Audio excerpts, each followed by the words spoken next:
Well, I meant to make an update for this a couple days ago before I started this process, but I mean, I guess now's better than never, huh?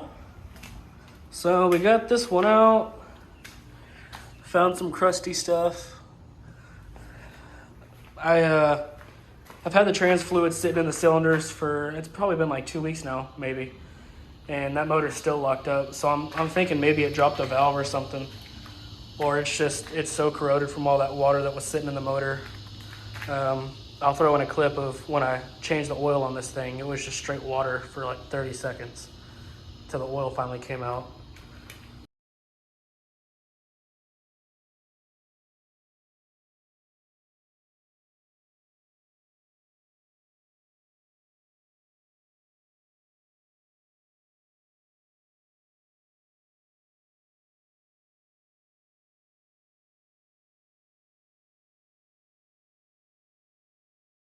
But the trans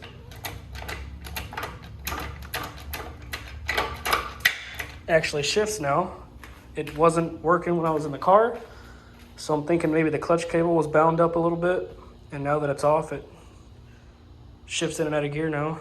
But as far as the new motor, completely resealed head gasket, front main, rear main seals. Pretty much every seal on the motor has been replaced. New injector seals.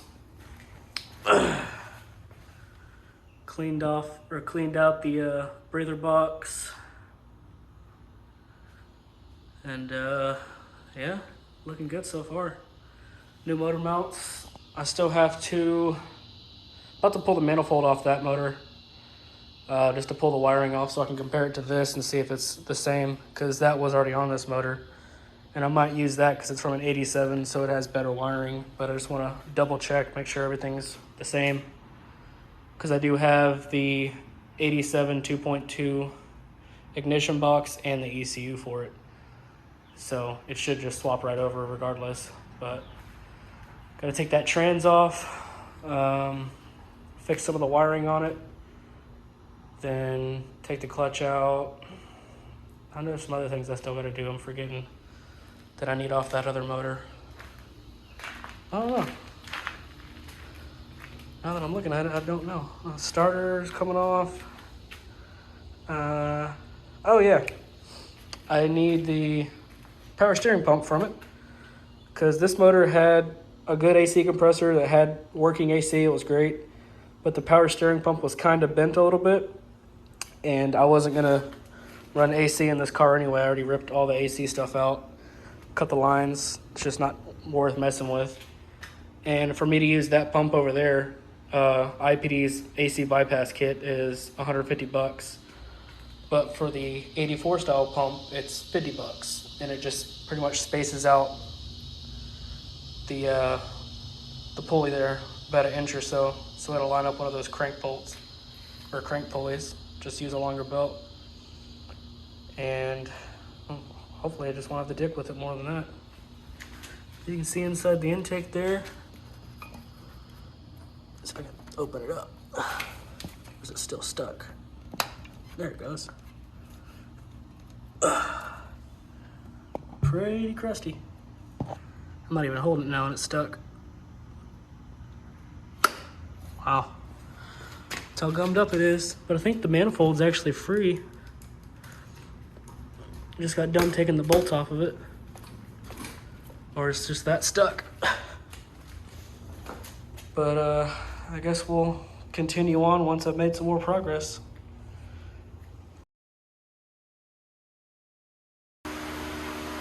Alright, so we got some sort of bad news, but I kind of expected it. Pulled the transmission off the old motor, and the clutch decided it was going to stick itself to the flywheel. And yeah, it pretty much was just hanging there and I had to pry it off. So I anticipated needing a new clutch and pressure plate. I'm going to see if I can't get this resurfaced, because it's got a nasty ridge on it. Worst comes to worst, I'll just find a used one that isn't bad like this, which is what I probably will do, just because I don't feel like resurfacing this. But a new clutch is like what, 150 bucks? Might as well do it while it's out, right?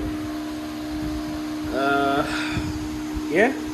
Motor was gonna go in the car yesterday, but we found this out, and now it's probably gonna be another week or two. But as far as the motor itself, just got to put on the AC compressor and power steering, and it's pretty much done. Got the wiring harness routed. Everything's plugged in except the starter and mass airflow and all the other power stage shit up here. Wire up the alternator.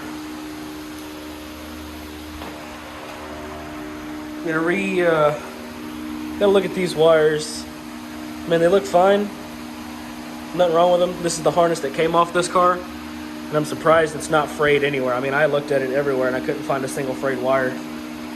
But I'm probably just gonna delete this part and make my own sort of connection, just because these get so brittle and break apart.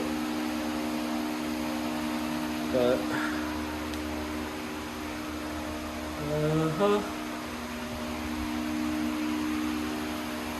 still got to tighten the head bolts. I just put it on there and tighten them down snug, just because I don't have a engine stand to tighten the bolts. So I'll tighten them once they're in the car and the motor mounts are hooked up. So that's what that means.